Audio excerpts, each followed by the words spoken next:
It has to do with curiosity. People wondering what makes something do something. And then to discover that if you try to get answers, that they're related to each other. The fact that things have common features turns out more and more universal. What we're looking for is how everything works. What makes everything work.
When you are studying any matter or considering any philosophy, ask yourself only what are the facts and what is the truth that the facts bear out.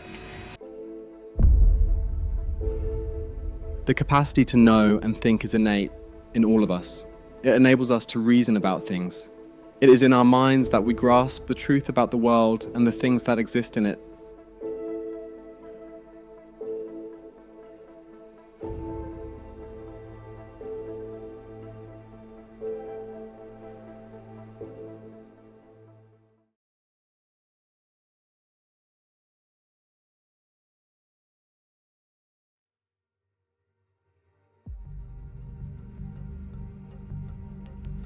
I know for a fact that I exist. After all, I am speaking here, and I know that you, listening to me, exist as well. So what does it mean to exist? What is existence?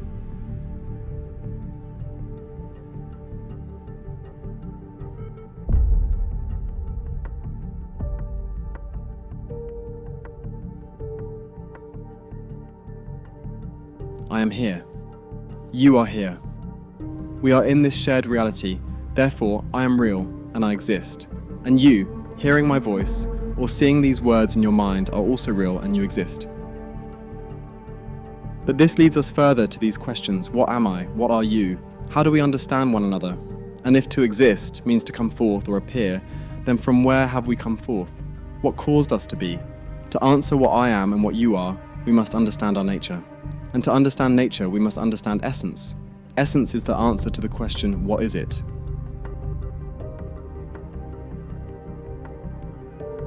Consider a lion. When we ask, what is a lion? We know it is a large, predatory feline with specific behavioral, physiological, and genetic traits. This is its nature and therefore its essence. The fact that a lion exists means we can point to a specific lion in the world, because we not only recognize what it is, but also perceive that it is.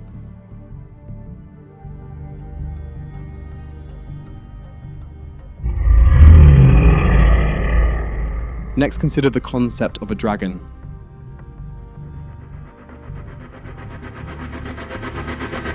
A sentient, flying, reptilian creature with fire-breathing or magical powers, immense strength, and a commanding presence. We can describe it in detail, imagine it, and even give it a personality. In other words, we grasp its whatness, its essence. However, despite the clarity of its essence, the dragon does not exist in the real, observable world. We cannot point to an actual, living dragon the way we can point to a lion. Therefore, while its essence is conceivable, it does not have existence in reality. What we can clearly observe from these examples is that everything in the universe has two distinct aspects, essence and existence. The essence of a thing, what it is not the same as its existence. We can think of a dragon and define its essence in our minds, but dragons do not exist in reality. On the other hand, we can think of a lion, an elephant, an African rhino, or a snow tiger. We know their essences, and we also perceive their existence. They are not just concepts in our minds, but real beings in the world. This distinction is important. It shows that existence is not included in essence. Just because something is conceivable doesn't mean it is real. This tells us that for anything to exist, something must give existence to its essence, some cause or principle that makes it real. All human beings across the world share a profound ability, a unique and personal creativity. We can imagine things we have never encountered before. We can take forms, images, and concepts from our reality and our experience, and combine or reshape them into entirely new ideas. Take the example of the dragon we just discussed. Its form is mythical yet familiar. Now, imagine gold, not just its colour, but its weight, and how it shines. Feel its gleam and density in your mind.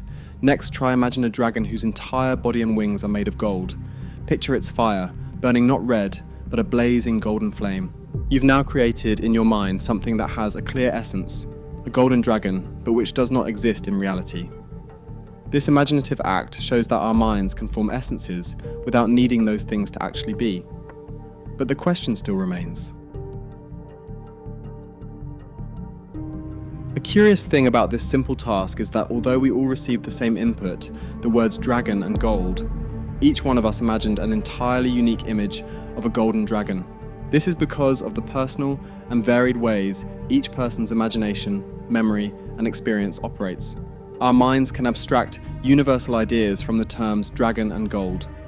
Our personal and unique imaginations will draw on our individual store of mental images, formed by our unique experience of the world.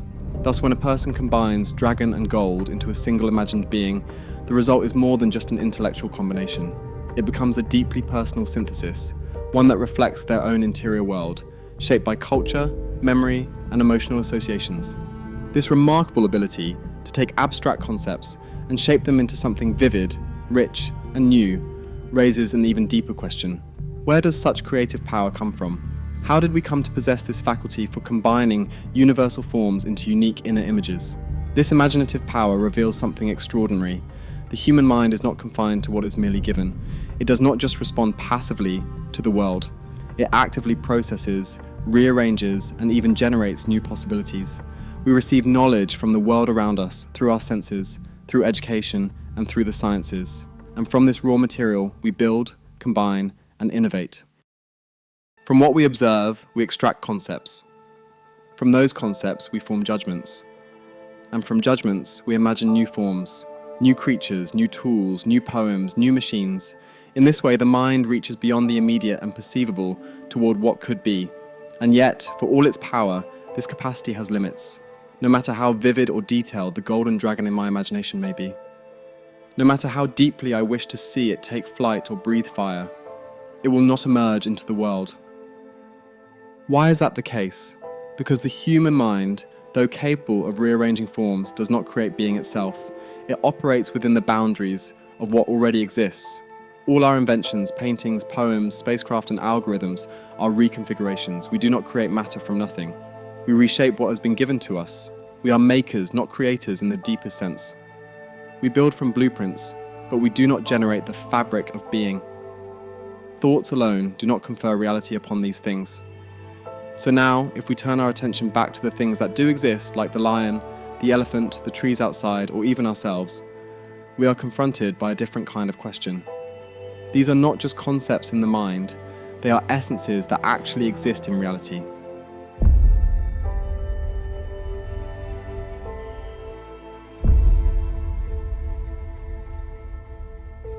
Who or what gave them existence, not just as thoughts, but as living, breathing beings? Where did they come from? Why do they exist at all, rather than not exist? And why them in particular? And more mysteriously still, how is it that we can even think about them? How can we hold these distinct essences in our mind? How can we think about ourselves and form concepts of identity, purpose, and meaning? And for the sake of argument, let's suppose we have no prior knowledge, no religious, scientific, or philosophical background to rely on.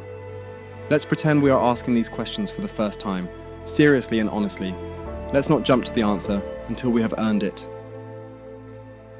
Before we even ask what the answers might be, let's first ask, how is it that we can think at all? How is it that we are conscious of ourselves? How can we form concepts about lions, dragons, galaxies, atoms, goodness, beauty, and even ourselves? And this brings us to something very close to home. The human mind can grasp essences and create new forms from our imagination. We stand in a long tradition of thinkers and creators who have always done the same. Consider the artists of the Renaissance: Leonardo da Vinci, Michelangelo, Raphael. They did not invent beauty out of thin air. Instead, they observed reality and extracted the essence of beauty and gave it form on canvas and in marble. Their genius was in their ability to perceive the underlying principles of harmony, proportion, light, and movement and reconfigure them into beautiful works that have stood the test of time.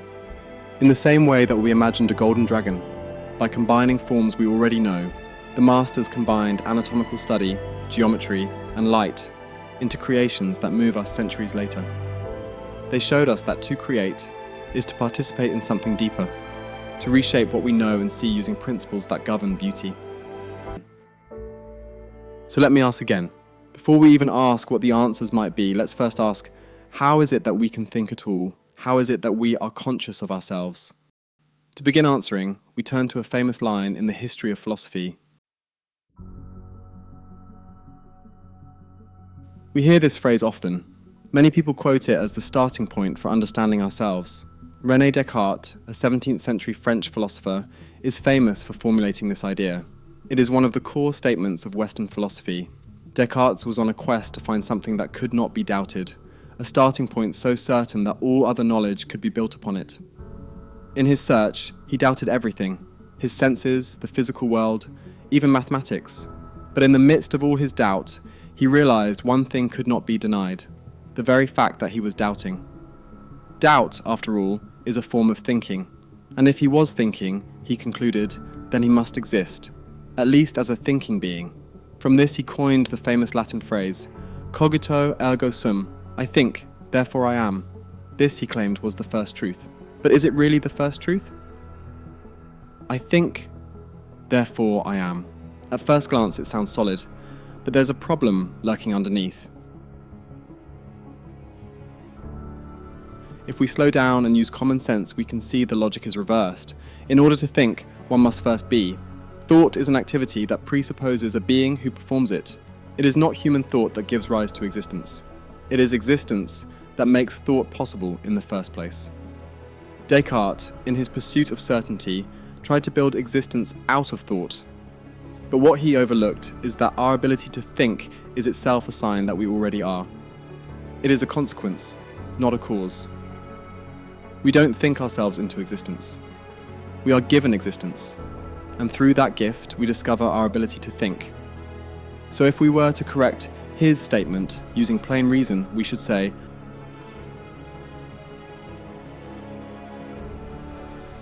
and that leads us naturally to the next question. How and where does this existence come from?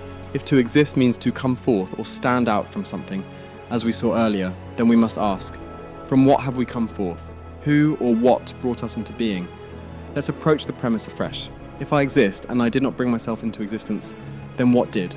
The quickest and most natural answer is My parents, I came from them, and they came from their parents, and their parents from theirs. On, generation after generation. But if we keep going back through that chain, parent to parent to parent, we're eventually confronted with a question that cannot be avoided. And if, as we've said, to exist is to come from somewhere, then we must ask, where did that first human being come from? Because even if we go back 1,000, 1,000,000, or 1,000,000,000 generations, the question remains the same. Who or what caused the first human being into existence?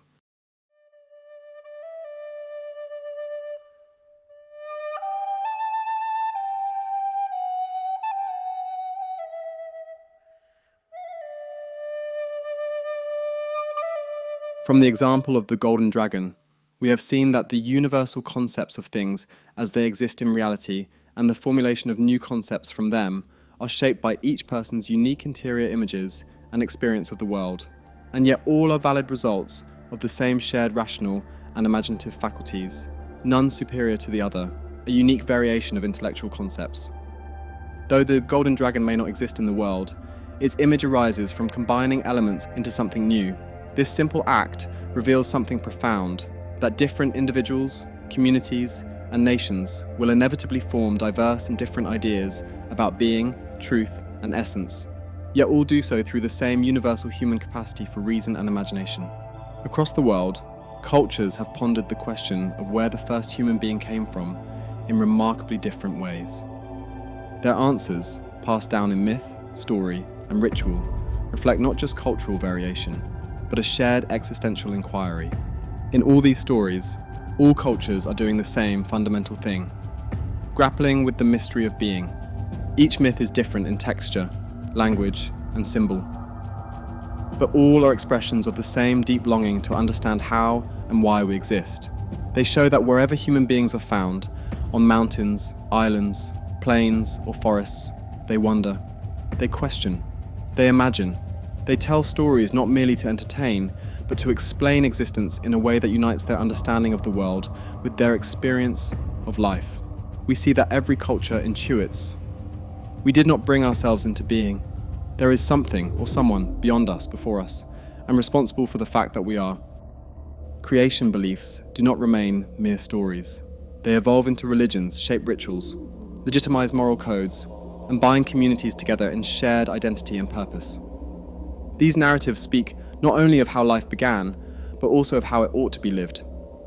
In this way, the transition from conceptualization to religion is not accidental. It is deeply human and almost inevitable.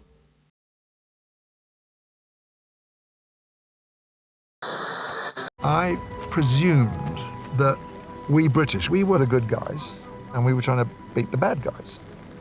But then later, I discovered that when we came to our own struggle here, that wasn't quite true.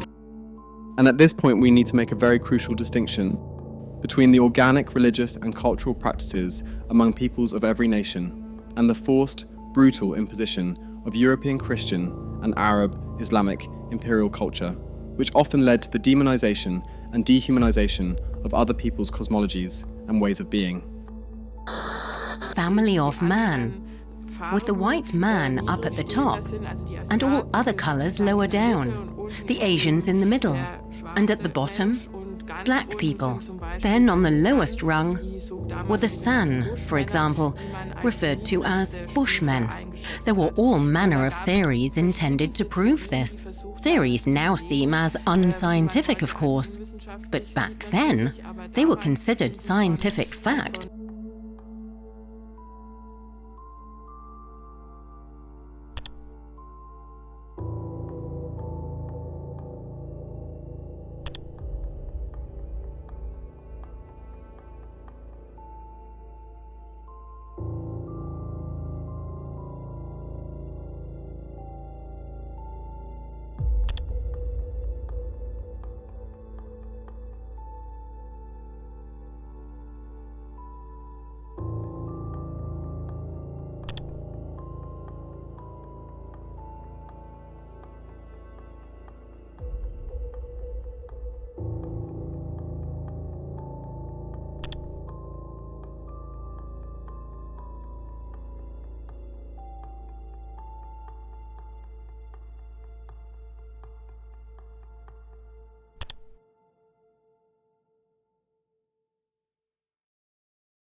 European empires expanded under a Christian banner.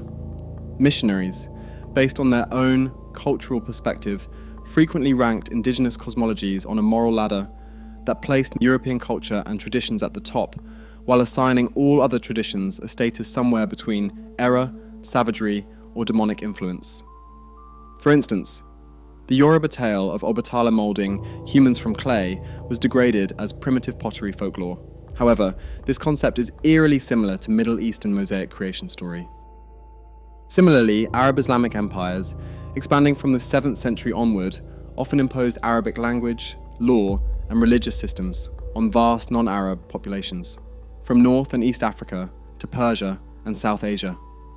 Many native cosmologies and ancestral practices were branded as Jahiliyyah, ignorant pre-Islamic ways, forcibly replaced with Islamic narratives and rituals. Indigenous shrines were destroyed, and native expressions of spirituality absorbed, silenced, or outlawed under religious reform and conquest. By recasting local deities as demons and sacred rituals as blasphemy, missionaries provided a theological justification for dismantling native religious systems, effectively making conversion into cultural annihilation. Let me put it to you this way. This is a multiracial society. It has never accepted the fact that there are black people, brown people, yellow people here alongside them. And hence, all of its propaganda is directed at us to convince us that somehow or the other we must become white before they will accept us. Colonial schools, whether European, Christian, or Arab Muslim, became factories of forced erasure. Generations of African, Native American, Asian, Mesoamerican, Indian, and Polynesian children were systematically trained in foreign languages, geographies, and theologies, while being punished for speaking ancestral words, singing creation chants, or remembering tribal histories. Songs once sung during planting, naming, or initiation were banned as witchcraft. Apparently, you must become European first before you can become Christian. In order for God to accept you, He cannot accept you in your authenticity. He needs first to take you through the culture of the dominant culture, which is a colonial culture, before you can actually become an acceptable Christian. An intelligent conversation needs to take place where we say, is everything that we are doing in the Christian church Christian? Or some of the things, norms, and rituals that we are performing are actually European culture, but now they have been couched and packaged as Christianity. The way we sing, for example, the way we dress, for example, the way we eat, for example, the way we celebrate our things, our holidays, our festivals.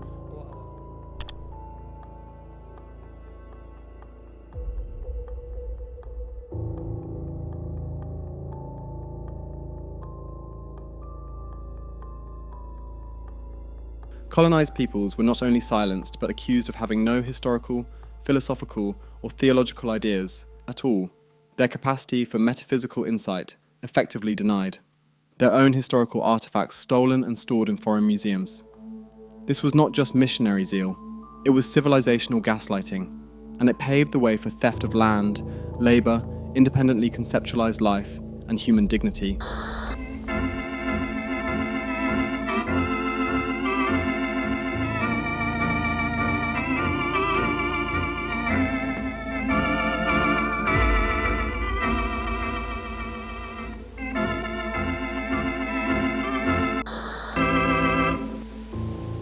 In the wildest parts of Indochina, not only the beasts of the forest thirst for blood, but man himself as well.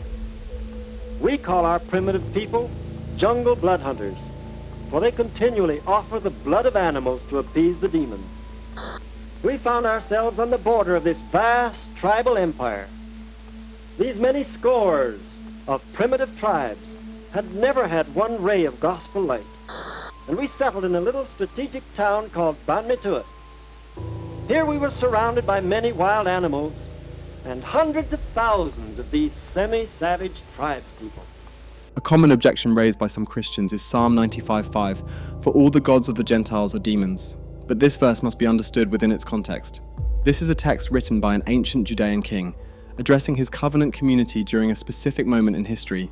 Gentiles, in that setting, referred to non-Judeans, which, by definition, would include all of us today, unless we are descended from the 12 tribes of Old Testament Israel. To apply this verse as a blanket condemnation of all non-Christian religious traditions, especially after centuries of conquest, slavery, and massacre, is not just poor reasoning, it is morally blind and historically blind. For all the gods of the Gentiles are demons, was used as a theological weapon to strip entire peoples of dignity. But history shows us again and again that those branded as demonic often saw with sharper moral clarity than their Roman Catholic counterparts. Take, for example, Hatui, the Taino chief of Hispaniola, who fled to Cuba in the early 1500s to warn his people of the coming Roman Catholic Spanish conquest. Hatui became legendary for leading guerrilla resistance against the invaders, but he was captured on 2nd February 1512 and condemned to be burned alive.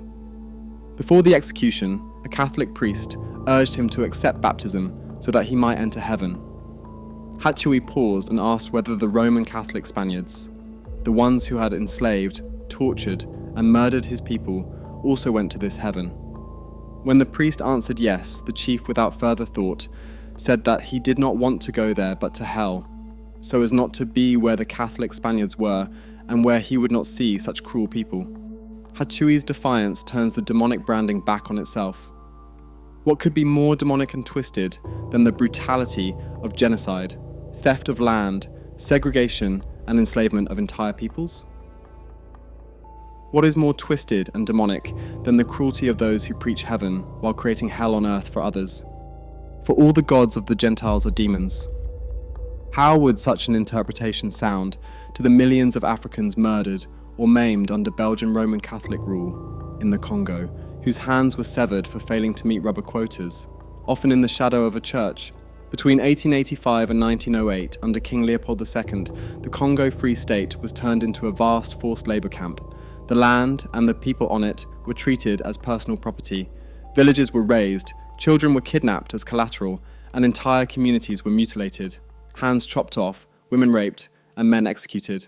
All the while, missionaries built schools and churches adjacent to these atrocities, preaching salvation in the very tongue that justified mass slaughter.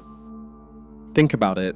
An estimated 10 million Congolese people perished, a number so staggering that it slips beyond ordinary comprehension. Picture this. To match that death toll, you would need to fill Wembley Stadium to capacity 111 times over. Or take the largest stadium in the United States, Michigan Stadium, and pack it full 93 times, then murder everyone inside. Imagine crowd after crowd, shoulder to shoulder, generation upon generation of voices silenced, not by war, but by quotas, whips, bullets, and severed hands offered up as proof of labour in the name of Christianity, rubber, and civilization. How would it sound to the millions of Native Americans forcibly displaced or exterminated by Christian settlers who preached the gospel but plundered their corn, stole their blankets, and left them to starve, while taking their land? If in our defence, our argument permits us to say, but those people don't count, then we must stop and examine what kind of morality we are really holding. Belief system, skin colour, language, or geography does not make anyone a higher or subhuman being. The ability to reflect on existence, to wonder, imagine, and seek truth is universal. Myth is not mere fiction. It is philosophy in symbolic form, arising from the same rational nature we all share. To demonize the explanations of others leads to dehumanization, and dehumanization leads to massacres and genocide. But we must make a second, equally vital distinction. The methods of imperial Christianity, as enforced by European colonialism, must not be conflated with the ancient Christian culture itself. What expanded through conquest was often not the quiet mystery of the early church, but a heavily politicized and distorted form. The Christianity of empire often bore and maintains little resemblance to the Christianity of the martyrs, ascetics, mystics, and philosophers who contemplated being, who fed the poor in silence, who lived in deserts and mountains, who fasted and wept, and wrote of mysteries that still transfigures the human heart.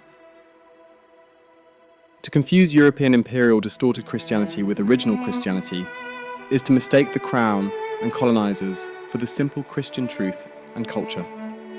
Ancient Christianity, born not in European courts, but in the deserts of Egypt, the mountains of Cappadocia, the hills of Palestine, the highlands of Ethiopia, and the bustling crossroads of Antioch, was a lived philosophy of communion and transformation. It was never about domination or forced conversion, theft, brutal murders, and ethnic cleansing. So if we are to speak truthfully, we must be willing to separate two things that history wrongly fused together: the cultural machinery of empire and the timeless mystery of ancient Christian culture, where people would happily sacrifice their lives for Christ and would not happily sacrifice others for wealth, land, resources and property which they believe God promised them. Therefore, in studying these mythological stories, we realize they are not failures to arrive at a singular truth, but expressions of a shared universal design of the intellectual mind, a common longing to understand the world, ourselves, and the mystery of being.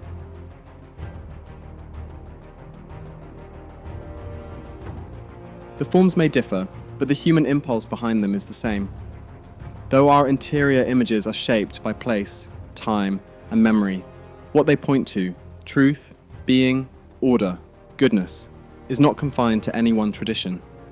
Just as many artists may paint the same mountain differently, and yet all reveal some aspect of its beauty, so too do cultures portray the landscape of existence using colours drawn from their unique environments. And yet all are rooted in the same human design, the same rational nature, the same desire to know. However, most of these cultural stories do not offer a satisfactory explanation for some deeper questions. How are we able to think, to design, to reflect? How did we come to exist with minds that inquire into itself and into being itself? They all affirm in some form that we came from somewhere, that we exist, but they fall short of answering who universally defined our essence. How did we come into being as thinking, rational persons? Many stories invoke God as the origin, but often without a coherent explanation of how that God causes things to be, or what it means for something to exist at all. For many, this becomes a source of doubt, or even rejection, especially when such ideas are imposed with violence or arrogance, rather than proposed with reason and humility.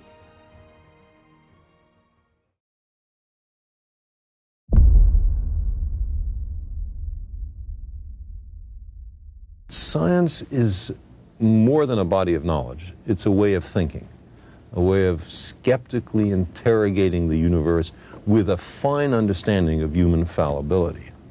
If we are not able to ask skeptical questions, to interrogate those who tell us that something is true, to be skeptical of those in authority, then we're up for grabs for the next charlatan, political or religious, who comes ambling along.